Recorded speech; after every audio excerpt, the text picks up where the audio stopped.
안녕하십니까. 219 부동산 TV의 작가 이일구입니다. 오늘 이제 드디어 말씀드릴 내용, 또 부동산 공법에 대한 내용이죠. 여러분들이 이제 열심히 공부를 하고 계십니다. 요즘 언택트, 비대면 이제 교육 수업이 인기가 많으니까 유튜브를 통해 가지고 여러분 부동산 공부 열심히 하시고, 그 중에서 부동산 공부의 기초가 되는 부분이 바로 부동산 공법입니다. 부동산 공법을 알고 나면 부동산을 이해하는데 훨씬 더 쉬워질 것으로 이제 생각이 됩니다. 그래서 여러분들에게 계속해서 시리즈로 지금 부동산 공법을 강의를 해드리면서 여러분들의 부동산 실력을 한 단계 업그레이드 시켜드리려고 하는 것입니다. 그래서 오늘 말씀드릴 내용은 도시계획시설, 도시계획시설이라는 것에 대해서 이제 계속 말씀을 드리도록 하겠습니다. 도시계획시설이라는 것은 도시관리계획으로 결정된 도시기반시설을 말하는 것으로, 어떤 것이 있냐면 교통시설, 공간시설, 유통공급시설, 문화체육시설, 방제시설, 그 다음에 보건위생시설, 그 다음에 환경기초시설, 이런 게 있는데, 대표적으로 문화체육시설 하면 학교, 운동장, 공공청사, 문화시설, 체육시설. 자, 이렇게 도시계획시설이 많은 곳이 바로 좋은 곳이죠, 사실은.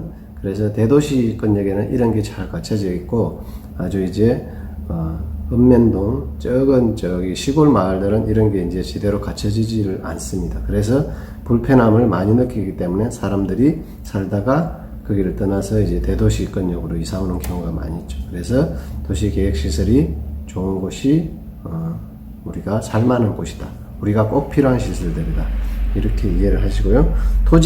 내 토지가 도시계획시설로 지정이 됐다면 여기서는 이제 공익사업을 위한 토지 등의 취득 및 보상에 관한 법률로 이걸 이제 수용을 해가지고, 한마디로 내 땅을 이제 공공목적으로 내놓게 되는 것입니다. 물론 이제 땅 가격을 받거나 아니면 다른 땅으로 대토를 받게 되는 경우죠. 그래서 도시계획시설로 지정됐다 해서 나쁜 것도 좋은 것도 아니고, 이제 유불리는 따져봐야 되는 것이죠. 그래서 도시개발구역이라는 것은 도시관리계획 속의 한 부분인데, 도시개발구역이라는 것은 이제 도시개발구역, 도시계획시설 했고요. 이제 도시개발구역은 새로운 시가지나 단지를 조성하기 위하여 도시개발법의 규정에 의해 지정곳이 된 구역을 말하며, 도시개발사업의 시행방식은 다음과 같습니다. 세 가지가 있죠. 환지방식, 다른 땅으로 주는 거 환지방식이죠. 그 다음에 수용 또는 사용방식, 수용해서 이제 돈으로 보상하거나 채권으로 주는 경우, 이렇게 이제 수용 또는 사용방식이에요. 그 다음에 이제 혼용방식, 두 가지를 이제 혼용해가 쓰는 방식이죠. 대체적으로 요즘은 이제 혼용방식을 많이 택하게 됩니다. 그래서 내 땅이 도시개발구역으로 지정돼가지고, 예를 들어서 수용이 됐다 하더라도 다른 땅을 받거나 아니면 돈으로 받기 때문에 크게 이게 나쁘다 좋다 할 수는 없는데, 일단은 이렇게 수용된 주변 땅이 좋지, 수용된 건 별로 좋지는 않습니다. 왜냐하면 그 보상이라는 게 아무래도 감정평가이기 때문에 실거래 가격을 따라갈 수가 없죠. 그래서 이제 아주 어떤 경우는 이제 적은 그 돈으로 보상을 받기 때문에 주민들 반발이 굉장히 심해서 사업이 제대로 시행되지 않는 경우가 흔히들 많이 있습니다. 이런 경우들이 이제 수용하는 경우에 해당되겠죠. 예를 들어 산업단지라든지 도로라든지 철도라든지 이런 것에 이제 수용, 아니면 체육공원이라 이렇게 수용돼 버리면 이제 자기는 수용받고 끝나기 때문에 다른 또 토지를 사거나 했을 때는 비싸게 사야 된다거나, 아니면 이제 수용되는 땅을 충분히 보상받지 못해가지고 이제 불만이 쌓이게 되는 거죠. 그렇게 도시개발 구역으로 지정된 것이라고, 그것은 그렇게 이제 수용, 사용, 이제 이런 혼용 방식을 따라서 이제 수용된다, 이렇게 보시면 되고요. 토지가 도시개발구역으로 지정이 됐다면 이것은 제1종 지구단위계획으로 결정고시 된 것으로 본다. 지구단위계획, 소규모의 도시개발을 지구단위계획이라고 하는데, 요즘은 이제 1, 2종이 없어졌다고 말씀드렸죠. 그렇게 그래서 도시개발구역으로 지정된 것은 뭘로 본다고요? 지구단위계획으로 결정고시 된 것으로 본다, 이렇게 보시면 되고요. 도시 개발 구역이 이렇게 이제 일종 지구 단위 계획으로 지정된 것으로 보게 되는데, 지정 방법은 이제 도시 개발 사업의 추진 절차 이렇게 있는데, 한번 이제 나중에 부동산 공법에서 찾아보시고요. 그 다음에는 이제 도시 관리 계획 중에서 정비구역, 재개발 구역에 대해서 말씀드리도록 하겠습니다. 도시 지역에는 재개발을 하는 곳이 많이 있죠. 요즘은 이제 정비구역으로 지정돼서 이제 재개발을 하게 되는데요. 그게 바로 도시정비사업이라는 것이 도시정비사업. 도시정비사업도 부동산 공법을 이해하면 많이 알게 될 수가 있답니다. 정비구역은 정비사업을 계획적으로 시행하기 위해서 도시주거환경정비법으로 지정고시된 구역을 말하며, 정비사업은 도시 기능을 회복하기 위하여 정비 기반 시설을 정비하고 주택 등 건축물을 개량하거나 건설하는 다음의 사업을 말합니다. 주거환경 개선사업, 주택 재개발 사업, 주택 재건축 사업, 도시환경 정비 사업, 이런 게 이제 정비구역에 포함되는 내용들이겠죠. 그래서 우리가 잘 아는 도시 재개발, 재건축의 차이는 아까 말했죠. 기반시설이 아주 괜찮은 곳은 재건축을 합니다. 재건축을 하는 지역은 보통 이제 우리가 아파트가 많이 들어선 지역이죠. 여기는 도로도 잘 껴있고 직선으로, 그 다음에 학교라든지 공원이라든지 이런 게 잘 갖춰져 있는 지역은 굳이 이렇게 도시 기반 시설들을 새로 할 필요가 없죠. 그런 지역에는 재건축을 하게 되고, 그런 지역이 열악한 달동네 같은 동네들은 재개발을 해서 그런 기반 시설들을 다시 계획적으로 넣어줘야 됩니다. 이게 이제 재개발 사업이죠. 그래서 두 개를 구분해 보시고요. 이런 게 정비구역에 포함된다는 거, 정비구역에 어떤 게 포함되는지 잘 이해를 하시면 좋겠죠. 정비구역에 포함되면 고시가 있는 날부터 정비구역은 일종 지구단위 계획구역 및 제1종 지구단위 계획으로 결정고시되는 것으로 간주하기. 예전에 일종 지구단위 계획은 도시지역에서 설정되는 것이기 때문에, 도시지역은 보통 이제 재개발, 재건축을 많이 하기 때문에 이것을 만약에 지정하면 일종 지구단위 계획으로 지정된 것으로 본다. 근데 지금은 의미가 없으니까 지구단위 계획으로 결정고시된 것으로 본다. 이렇게 이해하시면 되고요. 정비사업의 추진 절차는 이제 보셔야 될 게, 쭉 보시면 여기서 조합 설립, 그 다음에 이제 조합 설립 다음에 조합 설립 인가 받고, 이제 그 다음에 사업 시행 인가 신청, 이렇게 들어가는 이런 절차들 한번 쭉 읽어 보시면 되고요. 그래서 이런 절차들에 따라서 이제 투자 방법이 달라지기 때문에 여러분들도 이런 절차를 잘 이해하고 있으면 아무래도 좀 더 접근이 쉽겠죠.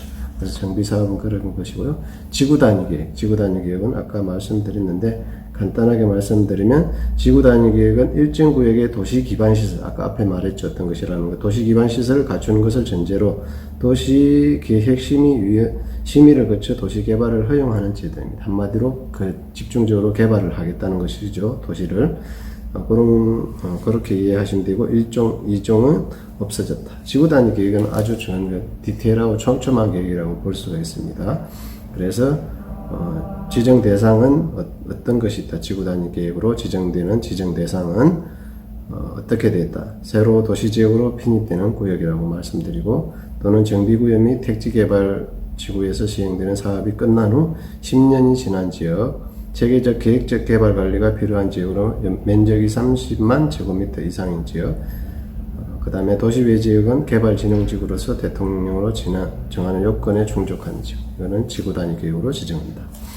지구단위 계획 지정의 내용은 용도지역 또는 용도지구의 세분 변경에서 일반지구, 제1종 일반지구가 2종 일반지구, 3종 일반지구, 준주거지구, 중심미관지구, 일반미관지구, 역사문화 미관지구, 이렇게 이제 왔다 갔다 바뀌는 거죠. 기반시설의 배치와 규모, 이런 것도 이제 지정하게 되고요. 가구의 획지의 규모와 조성 계획, 이런 것 디테일하게 건축의 용도, 건폐, 용적률, 건축물의 높이, 최고 한도 또는 세전, 이런 하나하나 세세한 것들 다 지정한다고 볼 수가 있겠습니다. 그러니까 토지가 지구단위 계획으로 지정된 것은 지구단위 기획의 지형 도면 및 각종 고시 도면은 토지 이용 규제 정부 시스템 루리스에 나오죠. 지구단위 계획 입력 후 열람을 클릭하면 확인할 수 있습니다. 현재 대문, 담장 이런 것까지 다 세세하게 지정하는 것이 지구단위 계획인데 이것도 토지 이용 계획 확인원에서 조회를 해보면 알 수 있습니다. 지구단위 계획의 수립 절차가 있다는 거 아시고요. 그 다음에 기타 용도 구역에는 이제 도시관리계획위의 방법으로 개발물도 관리구역, 개발행위 허가 제한 지역, 그 다음에 토지 거래 허가 구역, 개발밀도 관리 지역은 건폐율 등 용적률을 강화하여 적용함으로써 개발 압력을 완화하여 기반시설 부속 현상이 심화되는 것을 방지하기 위하여 지정하는 구역이라고 합니다. 건폐율 등 용적률을 강화해서 개발이 너무 심하게 되는 것을 방지한다. 그리고 개발행위 허가구역, 허가 지정 제한 지역은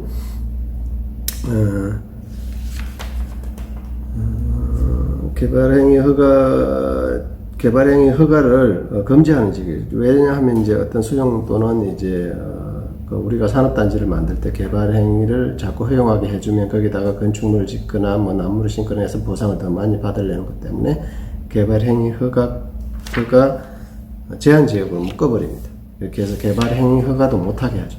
그렇게 되는 지역이 개발지역에 대해서 그렇게 묶어둔다는 것이 묶어지는 용도로 쓰고 있고, 그 다음에 토지거래 허가구역. 토지거래 허가구역은 그것도 개발지구가 이제 지정되면 토지거래가 너무 투기가 일어나기 때문에 그런 걸 방지하기 위해서 토지거래 허가 어떤 일정 면적 이하는 하게 해주고 일정 면적 이상은 허가를 받아야 매매 행위가 일어날 수 있도록 이렇게 금지하는 법안이라고 볼 수가 있겠습니다.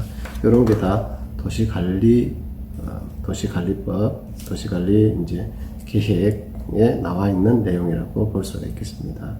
그래서 어떤 거를 공부했죠? 도시기반시설, 도시개발, 그다음에 지구단위 계획, 그다음에 개발물도 관리구역 이런 거요. 그다음에 토지거래 허가, 개발행위 허가 이런 것에 대해서도 어디에 나와 있는 법이다? 부동산 공법에 나와 있는 것이니까 여러분 충분히 공부를 하셔서 중요한 건 현장에 적용을 시켜보는 거고 현장하고 비교를 해서 이해를 하는 것이죠. 그래서 내가 투자를 해야겠다, 안 해야겠다 판단하는 근거로 충분히 살펴볼 수 있는 내용이라고 볼 수가 있습니다. 그래서 지금 여기까지 또 부동산 공법에 대해서 여러분들에게 부족하지만 또 지식을 나눠드렸습니다. 그래서 여러분들도 공부를 하셔가지고 토지 거래라든지 부동산 거래를 할 때 잘 활용해 보시기를 부탁드리겠습니다. 자, 오늘 내용 좋았다면 구독, 좋아요, 댓글 꼭 남겨주시고 219 부동산 TV의 작가 119였습니다. 감사합니다.